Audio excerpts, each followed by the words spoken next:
Hello and welcome to Views on News. I am Jawad.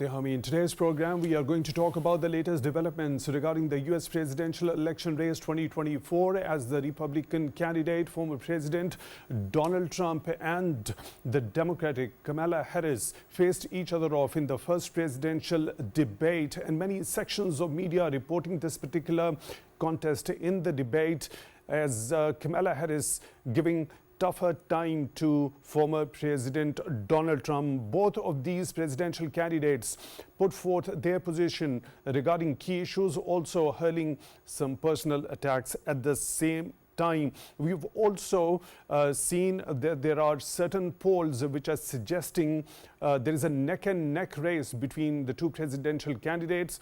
Also, there are certain polls which suggest that the Democrats are gaining momentum after Kamala Harris, after President Joe Biden dropped out of the race, and Kamala Harris took over and she is now contesting as the presidential candidate on the part of the Democrats. So we'll be talking about those polls. Also, the key moments in this presidential debate. Also, is there any second presidential debate expected, since we know for a fact that Kamala Harris's campaign has challenged former President Donald Trump for a second presidential debate. For that, we are honored to have been joined in the studio by Mr. Zamir Ahmad Awan, foreign affairs expert. Mr. Awan, thank you very much for your time, for being with us on the show tonight. Really appreciate that.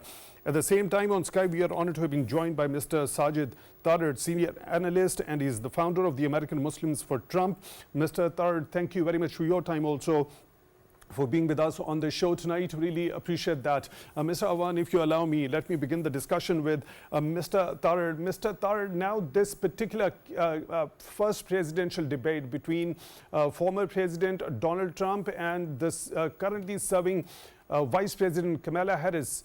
Now, what's your understanding? What were the key moments regarding as to who had more control and command in this first presidential debate? First of all, thank you so much for having me on your show. It was a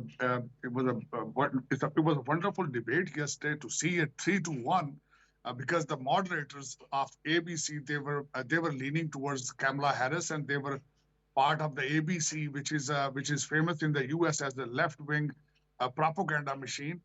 So they were doing all the fact checks right after the Donald Trump finishes questions, and they haven't done a single fact check on the Kamala Harris side. It seems like they were leaning towards the Kamala Harris. Today in the USA, most of the TV channels, most of the newspapers, they are saying that it was 3-1 debate. But again, Kamala Harris has beautifully used her female card, her race card, her age card, and then at the same time, no policy. She did not own anything which Joe Biden and Obama policies are doing to the world. And frankly speaking, I firmly believe in it. Whatever is happening today in the world, all these wars is due to the weak Biden and Obama, or you can say the Kamala Harris policies, starting from the fall of Kabul to the Gaza to the Ukraine. Every single thing is related to their foreign policy. And matter of fact, China and Russia, they are trying to fill in the gap ASAP. And yesterday, debate, the world has seen that Kamala Harris has no plan. If she had a plan, why she's not enforcing it right now? Because she's still in the White House. Why she did not enforce anything in 3.5 years in the White House? Why she's coming up with the plan of $25,000 credit towards the homes? Why she's coming up with the child credit to the people? But why she's running away to enforcing anything right now? She has been flip-flop on the Gaza issue. Matter of fact, if the Palestinians are standing in front of her, she will say that we will embargo Israel. But in the same evening, they have given $20 billion to Israel within the last couple of weeks. So the world clearly saw yesterday the Democrat Party is clueless, planless, and leaderless, and futureless. Right. So You already were of the view that this particular channel that aired this presidential debate was actually leaning towards Kamala Harris, and she has successfully used three different cards: the female card, the age card, and the race card. There are other sections of media also saying that Kamala Harris perhaps gave tougher time to former President Donald Trump. Yes, I mean, she tried. I mean, this is another, some of the newsletters, they are saying that she has been baiting Donald Trump and he was picking up the baits, especially one question she has asked regarding the people going to her, to his rallies and a couple other ones. But if you personally see the way the mediators, the ABC moderators, they have fact checks right away off the Springfield, Aurora, where the illegal immigrants, they are eating the pets.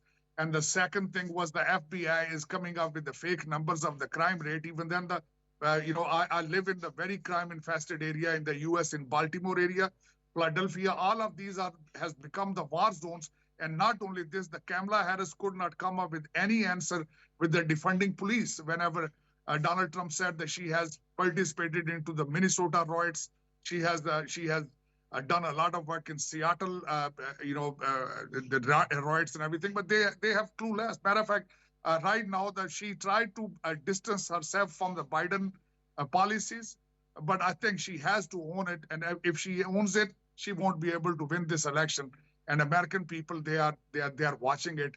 Donald Trump is playing as an underdog, and I think, and given a reality, the way again and again the president say that he has ability to finish these wars within 24 hours.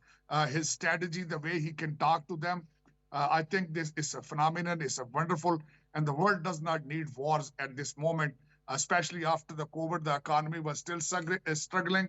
Our supply chain was still not restored, and we don't need wars. Matter of fact, and he successfully put his case up yesterday that close to $250 billion have gone from U.S. to Ukraine.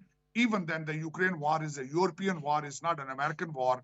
But what can you say? America is run by, right now, if you personally ask me, run by the American and military-industrial complex. It's a sad situation. Inflation is touching the roof. 21 million illegal immigrants, they have come up here, and Democrat Party has designed it intentionally to give them the voting rights and make this country one-party rule. This is a sad situation. This is a sad reality.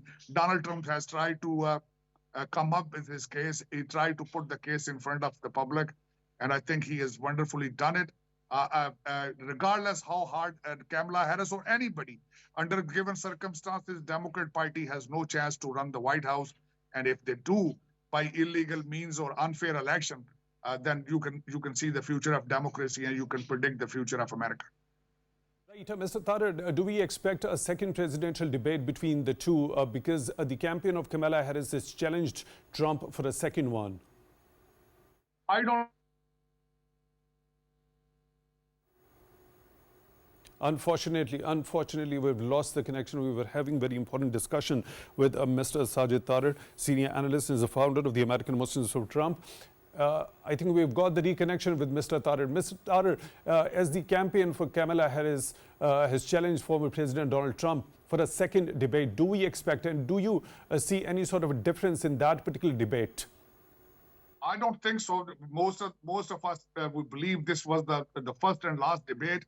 And this debate, I wanted to tell you, the viewers, every single terms was laid out by the Kamala Harris administration and ABC. And most of us Republicans, we were thinking that Donald Trump should not have debated on their own terms.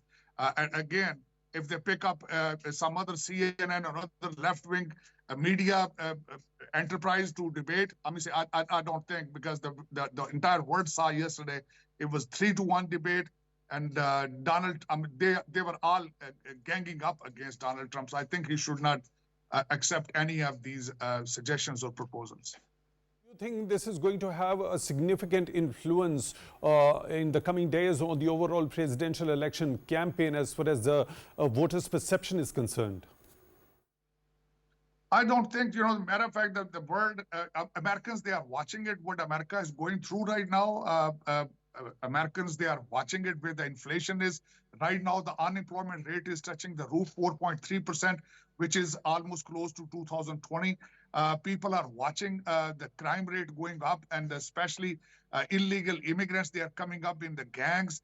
30,000 Chinese, they have come into the America. Donald Trump has said many times, maybe the China is trying to build an army within the US. So the Americans, they are watching it. Regardless if Donald Trump does not say a single word, I don't think the Democrat Party or Kamala Harris can win this election fairly. And as I want to tell you, half of the country still believe the 2020 election was stolen from them under the umbrella of the COVID and mail-in voting. So if they adopt that kind of strategy, ultimately, then they can do whatever they can win the election. But under the fair election or under the legal election, there's no possibility. There's not a single chance that they can win the White House. But here in the U.S., you can say the way they have used the Department of Justice as a tool, the way the media is providing them assistance and shielding them, not criticizing. And not here at the same time, your viewers need to know that Kamala Harris came here to this position by not by a primary process, not by a political process. She just hit the lottery, matter of fact. She was not screened. She was not debated with the other Democrat candidates.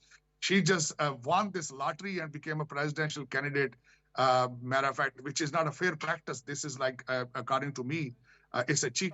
Yet after she accepted the nomination, although she didn't go through the screening process through the primaries, there are many voices in multiple sections of media. Also, there are polls that actually suggest that Democrats under her have actually gained the momentum. Of course, the thing is this, of course, she's a better candidate than Biden, because the Biden did not have any clue, either where he's standing. He cannot even then get on the stairs of the airplanes or get off of the stage by himself. Matter of fact, there's another question comes up. If he's not able to run an election, how he's running the country, matter of fact, that's another question. But unfortunately, most of us Republicans would believe this country is managed by Barack Obama since last 12 years. If you see the cabinet right now, it is handpicked by Obama. All of these were the Obama advisors. So unfortunate reality is the one person has become so powerful in managing establishment and Department of Justice and FBI since last 12 years is a sad situation for the country, which always claim they are the leader of the free world. They are the leader of they are the holders of the democracy, and democracy is not working here properly. Unfortunately, half of the country believes this election was stolen. Country is so divisive right now on a racial basis and on the political basis, on a political opinion. And all of this started during the Obama period, when he wanted to appoint every single where he appointed African American as a head of the department. Mr. Thader, another very interesting point that you have just made, that the previous election was stolen and the democracy doesn't seem to be functioning the right way as it should be, even in the United States of America, given the circumstances as they happen to be over there. So even this time around, in case the history repeats itself, would the Republicans accept the results if they lose with their candidate? Interesting question you asked. The same question was asked during the Biden debate from Donald Trump, and his answer was wonderful answer. He said, if the election is fair, free, and legal, yes, we'll definitely accept that. If the election is fair, free, and legal. But if they here, I wanted to tell your viewers, last week they have came up with more charges against Donald Trump. Department of Justice has filed 4 more charges against him. And this is what the Department of Justice does. They pick up their own state, they pick up their own prosecutor, own jury, own judge.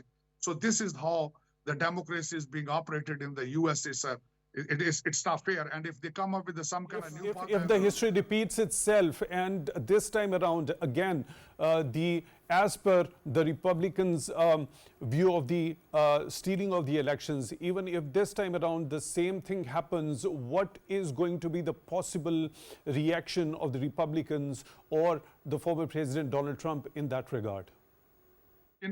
here I wanted to mention, I forgot one point. They even then they deep state or a lot of speculation, a lot of open questions to be answered. They tried to kill Donald Trump at the same time. You have seen it. The shot was fired on him from 130 yards, and FBI and Secret Service hasn't satisfied the Republican supporters of Donald Trump that why it happened. They never had accepted any responsibility. They haven't come up with any motives that why that guy reached there under the nose of everything. Again, the reaction from Republican Party, what is that going to happen? Exactly nothing. Republicans, they are law-abiding citizens. They are very patriotic. You probably have seen it. We carry American flag. Most of our rallies, when we get together, we shout the slogan USA, USA. So the thing is this, Republicans, they are not like Democrat Party. Right now, if you see it, Democrat Party has a militia-style Black Lives Matter, and they have Antifa, and they start burning the cities and bring it down.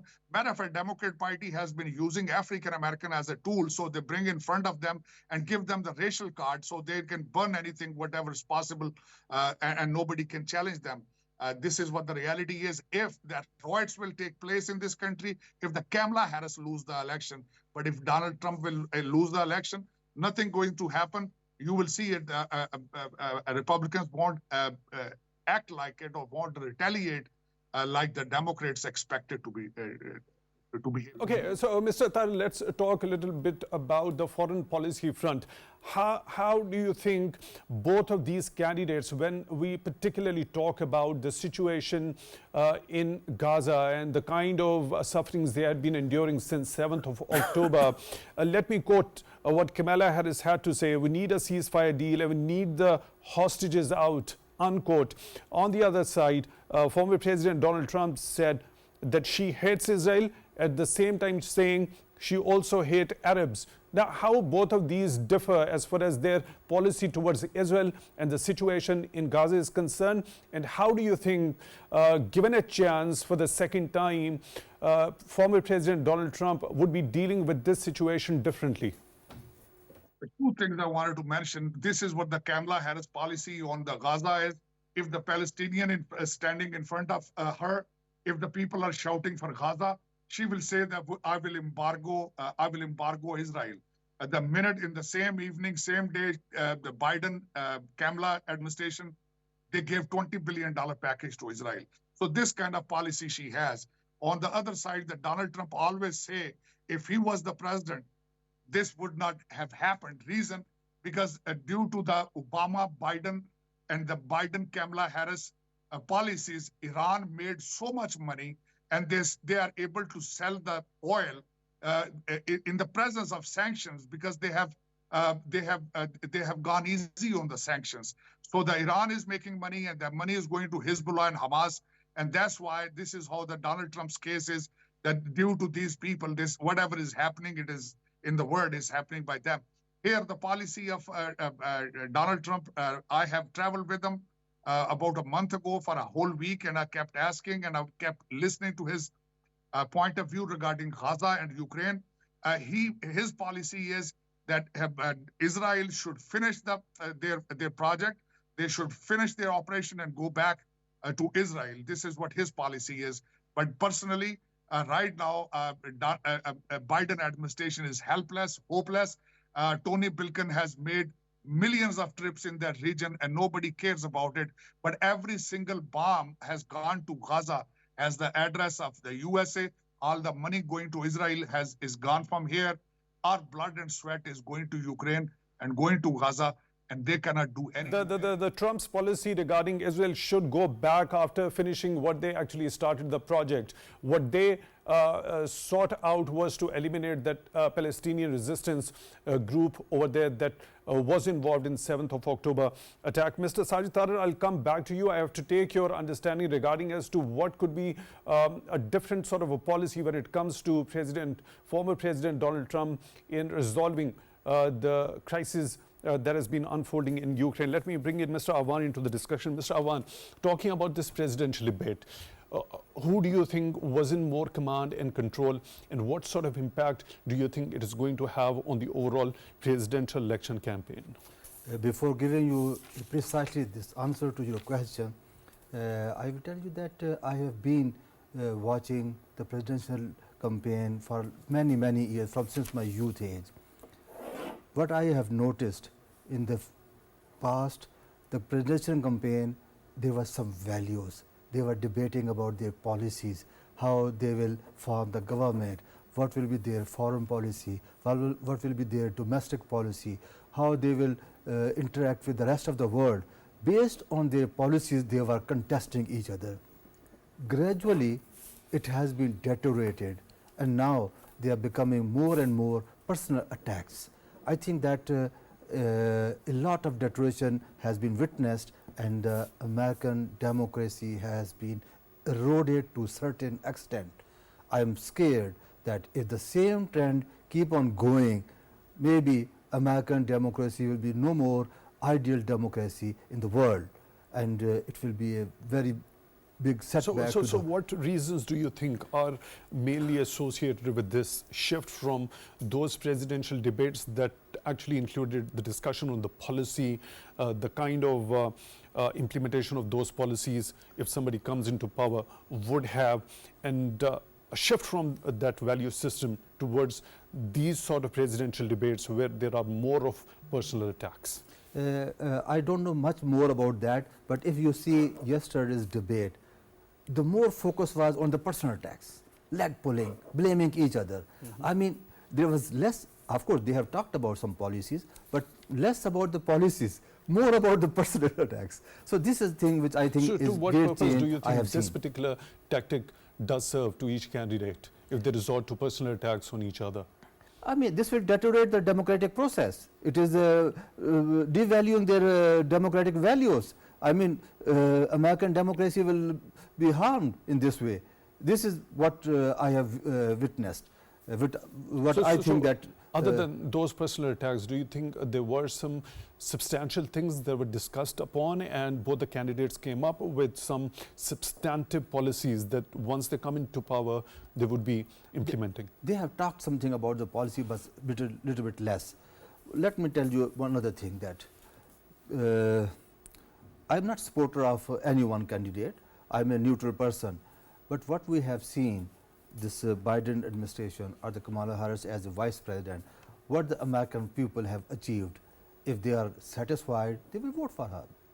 But if they were not satisfied, there were more problems, more debacles, Awan debacles, Gaza genocide or Ukraine war, and if American people are not happy, they will not vote for him.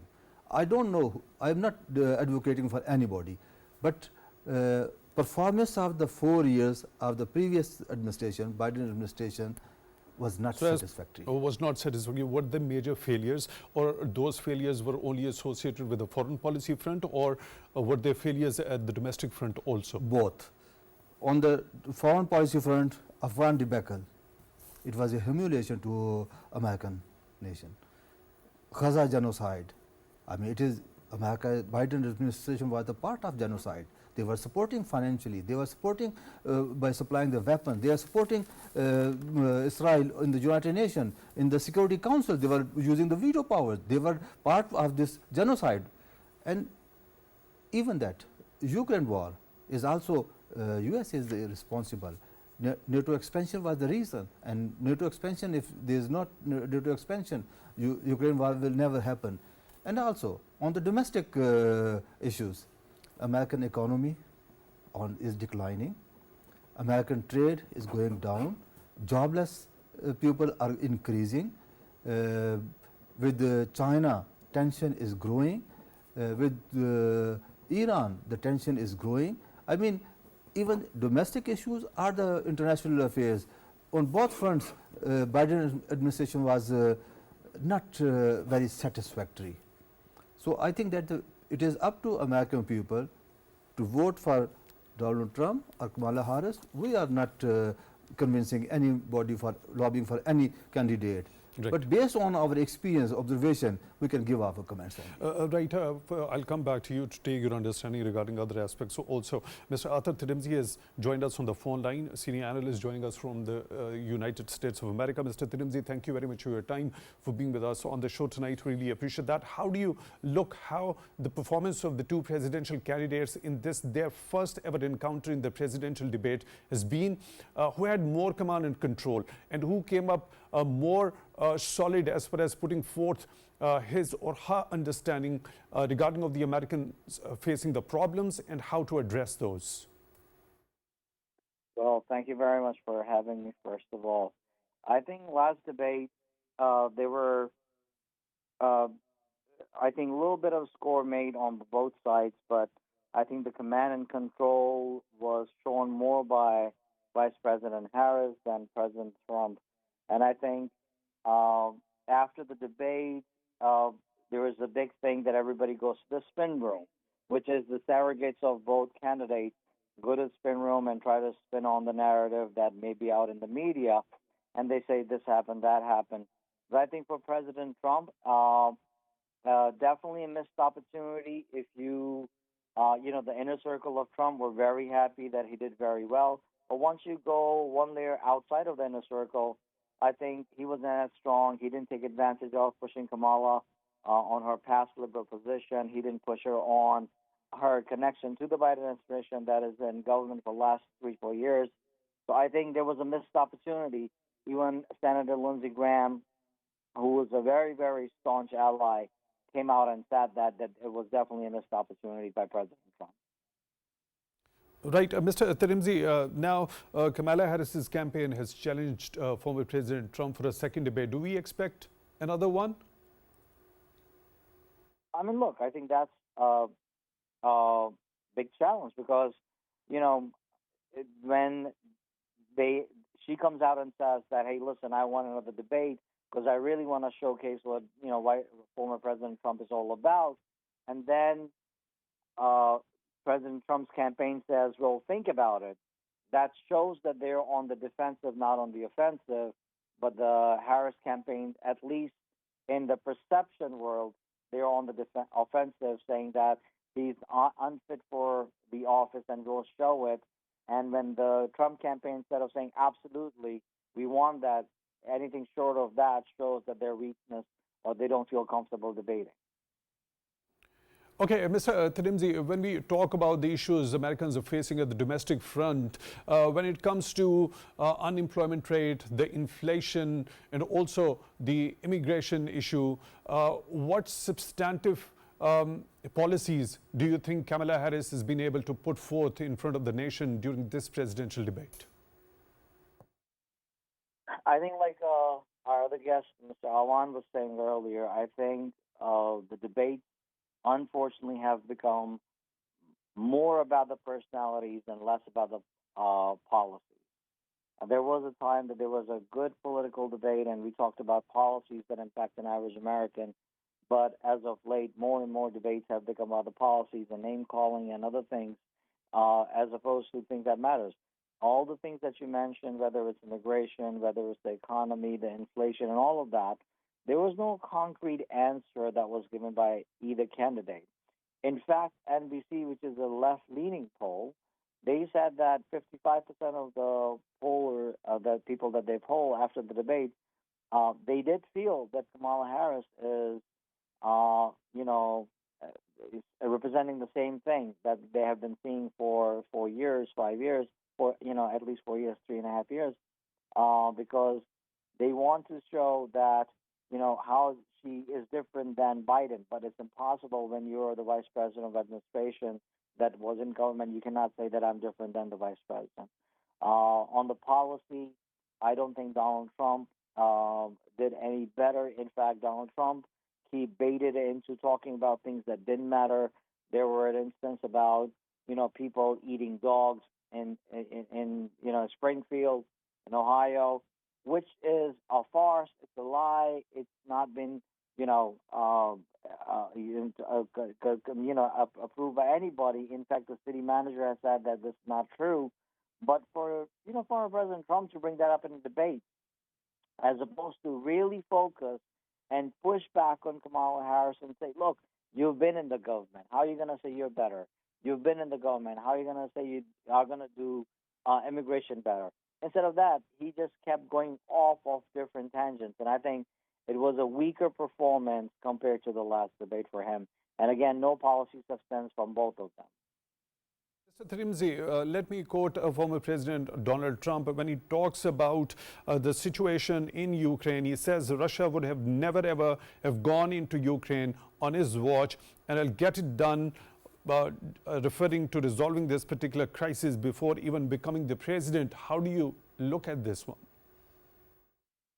Look, the difference between the campaign and the governance is that in campaigns you can say whatever because you're not in government. You don't do anything, so you can say whatever you want to say. In the last debate, he had said that they're going to build a wall and Mexico's going to pay for it. And that was their campaign slogan. Never happened. So campaigns, by design, you can make the most outlandish claims, but there's no checks and balances. Because it's not until you get into the governance part of it, you'll realize how hard it is to get things done. So yes, he can say the first day the war will stop. Now, to his credit, were there as many wars around the world when he was a president? No. But can he say that, oh, listen, the first day I come to the office or before I get to the office, war will stop? No, there is no guarantee.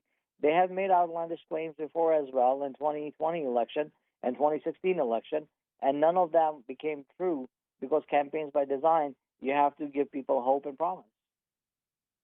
Okay, Mr. Tirmizi, there is something Kamala Harris has also talked about. She believes that Trump might put a quick end to this particular crisis in Ukraine by capitulating to Putin. What does that mean? What does that imply, basically? That's a Democratic narrative, right? Since 2016, what they have been saying and painting is Donald Trump is, buddy and friends with Putin, who United States, they paint him as the evil guy, the dictator, the bad guy, quote unquote, right? So they say if we give in to Putin, that means that we have lost our standing in the world. And since 2016, they've been saying the whole Russia collusion and all that because Donald Trump is in cahoots with Putin. And that's the same narrative that the Democrats are pushing, that, look, he's going to give in to Putin, and that's what's going to happen. Okay, regarding one last very important point, when we talk about Afghanistan's withdrawal, now former President Trump has said that handling of the U.S. troops withdrawal from Afghanistan, the White House couldn't handle it better. It showed weakness in the White House, and Biden didn't fire enough people in response to it. Well, Kamala Harris said that she agreed with Biden's decision to pull out, and Trump had negotiated one of the weakest deals. How do you compare both of these? I think the withdrawal from Afghanistan was absolutely horrible, because what had happened was very ill planned. They wanted to do it before September 11th anniversary. I think it was 20 years, and Biden administration just wanted to pull out of Afghanistan. And it was very, very poorly planned. They had no exit strategy. Taliban's were either going to take over in a day or a month or a year. They had no idea. But the day they were pulling out, there were horrible pictures that they were coming out from Afghans as well as Americans. And that, even after they pulled it out, there were so many more Americans that were stuck in Afghanistan that had to be processed through Pakistan to come here. So... Right, Mr. Ather Tirmizi, analyst, joining us from the US on the phone line. Thank you very much for taking time out for views on news tonight. Really appreciate that. Mr. Awan, I'll come back to you. Let me once again proceed towards Mr. Ather. Mr. Ather, now, as far as the situation that has unfolded in Ukraine, by looking at these two statements by both Kamala Harris and former President Donald Trump, Trump saying that Russia would have never ever have gone into Ukraine on his watch, and I'll get it done, resolve this particular issue even before becoming the president.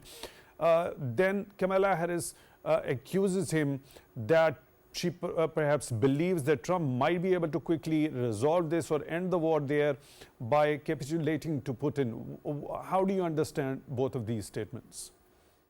First of all, the point Donald Trump is trying to make is this, that after the fall of Kabul, when they left with the 13 young soldiers, dead bodies on their shoulders, and left $85 billion of armaments in Afghanistan, not only the Putin, the president, she saw this thing, the entire world saw this thing.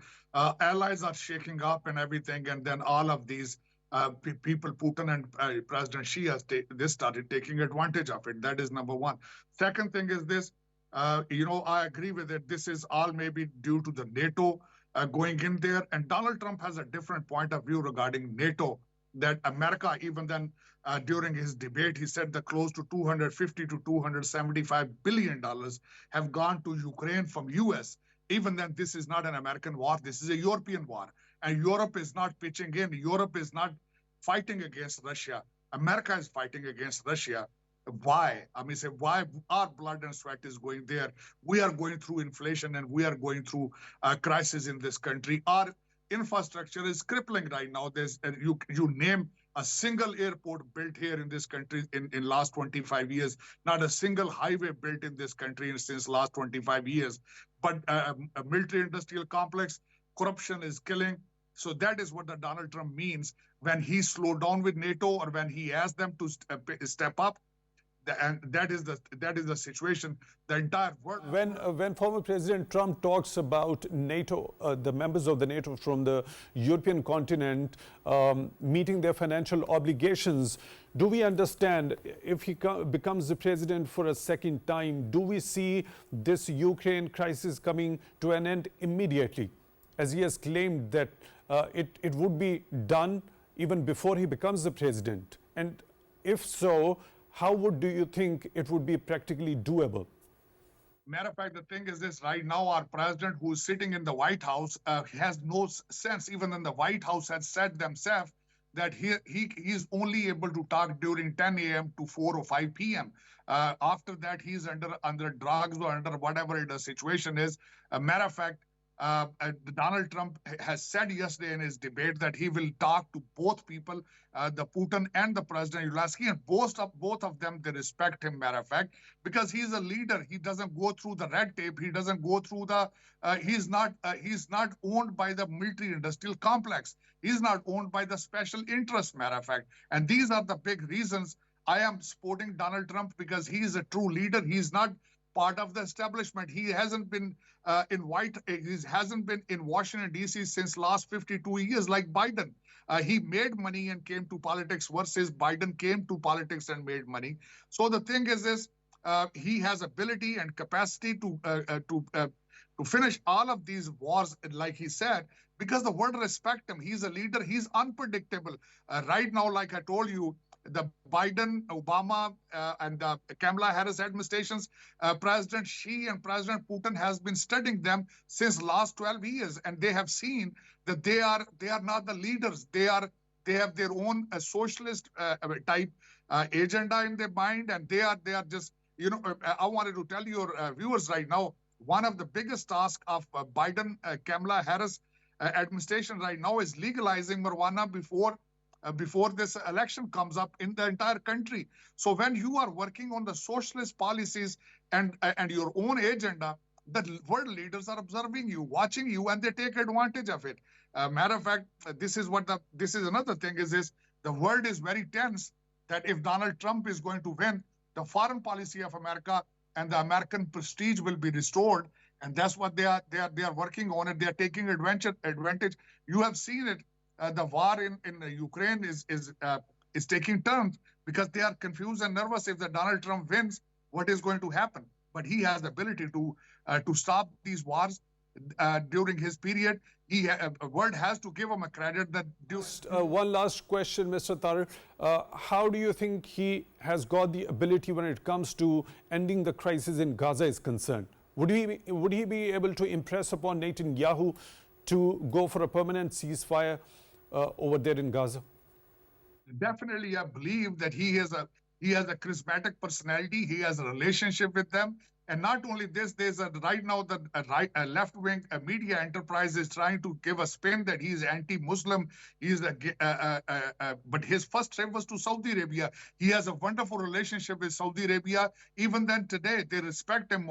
MBS respect him. So when he has a relationship with Bibi Netanyahu and Saudi Arabia, that gives him ability to finish the Gaza war. He has relationship. It was wonderful having you on the show tonight, Mr. Sajid Tarsi, analyst and founder of the American Muslims with Trump. Thank you very much for being with us on the show tonight. Really appreciate that. Mr. Awan, what is the most important or the most contentious point over which do you think that is going to make a difference as far as the outcome of the presidential election between Kamala Harris and former President Donald Trump is concerned? From yesterday's debate, I cannot conclude any major achievement. It was just personal attacks and nothing more than that. One thing more I want to highlight, that the Biden administration policy toward Gaza was really will make a big difference on the American elections. To what extent? The Muslim votes, the Arab vote, the Palestinian vote will have significant impact on the upcoming elections. I don't say that they are in the majority and they are the decision maker, but they are united. So the Muslim vote in the America will be united and they will be casted to one candidate. I don't know either to Kamala Harris because that is Trump, exactly the question. As per your take, it doesn't seem the kind of policy the Biden administration with Vice President Kamala Harris they have pursued as far as the situation in Gaza is concerned. So the likely preference of the Muslim voters is going to be someone else as compared to the Biden administration, the policy they have pursued. So what edge do you think, or what sort of a positive side Donald Trump has to show to the Muslim voters as far as the situation in Gaza is concerned as compared to that flawed policy, as you mentioned, of a Biden administration? I once again emphasize that I am not lobbying for any one of the candidate. But what is happening now, the Muslims are angry with Biden administration. They will not vote for the Biden. But if he is a smart guy and Kamala Harris force him that they can make the ceasefire immediately. Yesterday they should make the ceasefire. They have the influence, they have the power to influence the Netanyahu. I mean, if they cut the support to Netanyahu, the Gaza war and immediately, if they are small people. So it is very difficult to predict.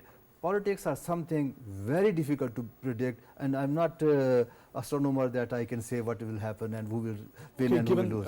But given the statements former President Donald Trump has come up with as far as the resolution of Ukraine conflict is concerned, what sort of impact do you think that might have on the elections? At least Biden failed to end the war in Ukraine, and it was started in the Biden administration. During the Trump era, there was some talks about the NATO expansion, but has not gone to that extent of the war. At least Trump has the edge over Biden. Mr. Zamir Ahmad, Awan, Foreign Affairs expert, thank you very much for being with us on the show tonight. Really appreciate that. With that, we come to the end of today's episode. Till the next one, take good care of yourselves.